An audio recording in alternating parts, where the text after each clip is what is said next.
আপনি যদি এখন সিগারেট খেয়ে আসেন তবুও সালাত পড়তে হবে, যদি জেনা করে উঠে আসেন তবুও সালাত পড়তে হবে, আপনার সব ইনকাম যদি সুদের হয় তবুও সালাত আদায় করতে হবে, আপনি এখন মদ খেয়ে আসেন তবুও সালাত আদায় করতে হবে। কেন বলেন তো?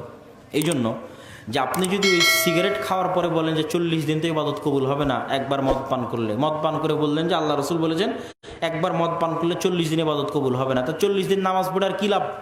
দুইটা সমস্যা, এক সালাত ছেড়ে দেওয়ার গুনাহ হবে, আর ওই যে মদ খাওয়ার গুনাহ হবে। ঠিক আছে, এবার সালাত পড়লে কি হবে? যেহেতু আপনার সালাত কবুল হবে না, সেহেতু সালাত আদায়ের কোনো নেকি আপনি পাবেন না, কিন্তু সালাত ছেড়ে দেওয়ার গুনাহ থেকে বেঁচে যাবেন। আল্লাহু আকবার।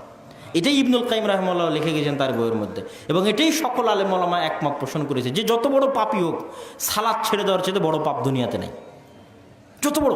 এইভাবে ইবনুল কাইয়িম রাহিমাহুল্লাহ বইয়ের মধ্যে লিস্ট করেছে যে মানুষকে হত্যা করার চেয়ে বড় পাপ সালাত ছেড়ে দেওয়া, তারপরে হচ্ছে সুদ খাওয়ার চেয়ে বড় পাপ সালাত ছেড়ে দেওয়া, জেনা করার চেয়ে বড় পাপ সালাত ছেড়ে দেওয়া। কেন কেন বলেন তো যে এগুলোর চেয়ে বড় পাপ সালাত ছেড়ে দেওয়া?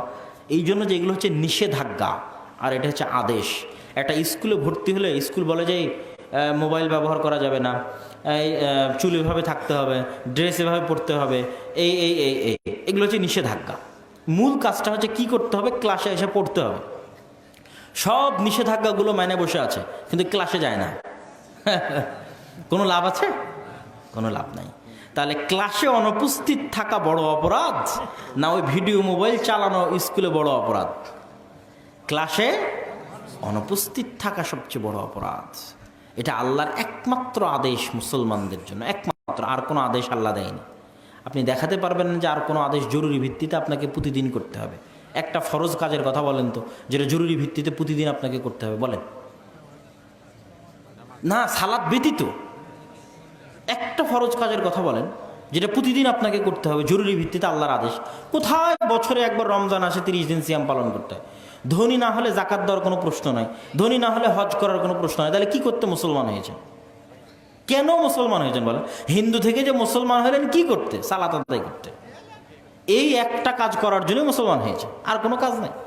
তাহলে যে সালাত আদায় করলো না, ও আর সকল গুনাহের চেয়ে বড় কাজ করলো। অতএব অষ্টধাতু পরে থাকলেও কবুল না হলেও সালাত আদায় করতে হবে, তবে অষ্টধাতু পরিধান করা শিরিক, এবং অষ্টধাতু পরিধান করে মারা গেলে শিরিকের উপর মারা যাবে, আর শিরিকের উপর মারা গেলে জান্নাতে যাওয়া কঠিন।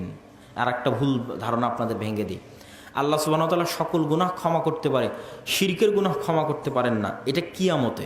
দুনিয়াতে আল্লাহ সব গুনাহ ক্ষমা করবে যদি মানুষ ক্ষমা চায়। আল্লাহ সুবহানাহু ওয়া তাআলা শিরকের গুনাহ ব্যতীত সকল গুনাহ ক্ষমা করতে পারে, শিরকেরটা করবেন না। এটা কোথায়? কোথায়? আর দুনিয়াতে যতক্ষণ শ্বাস আছে ততক্ষণ ক্ষমা চাইলে সব গুনাহ ক্ষমা করবে, শিরকের গুনাহ ক্ষমা করবে। সবাই তো মুশরিক থেকে মুসলমান হয়েছে। আল্লাহ রাসূলের যুগে সবাই কি থেকে মুসলমান হয়েছে? মুশরিক থেকে মুসলমান হয়েছে। আজকেও যতজন মুশরিক থেকে কি হচ্ছে? মুসলমান হচ্ছে। তাহলে যতক্ষণ শ্বাস আছে ততক্ষণ সব গুনাহ ক্ষমা হবে। শ্বাস বন্ধ হয়ে যাওয়ার পরে অন্য গুনাহগুলো আল্লাহ চাইলে দয়া করে ক্ষমা করে দিতে পারে। আল্লাহ আপনাকে ডাকে বলবে যে তুমি এই কাজ করেছো, আল্লাহ এগুলো তো সবই করেছি, বলে যাও, দুনিয়াতেও গোপন রেখেছিলাম, কিয়ামতেও গোপন রাখলাম, কেউ ঠেকানোর আছে? তাহলে অন্য গুনাহ আপনি তওবা না করলেও আল্লাহ কিয়ামতের মাঠে নিজের দয়ায় ক্ষমা করতে পারে। কিন্তু আপনি তওবা না করলে কোন গুনাহটা ক্ষমা করবে না কিয়ামতের মাঠে? শিরকের গুনাহটা ক্ষমা করবে না।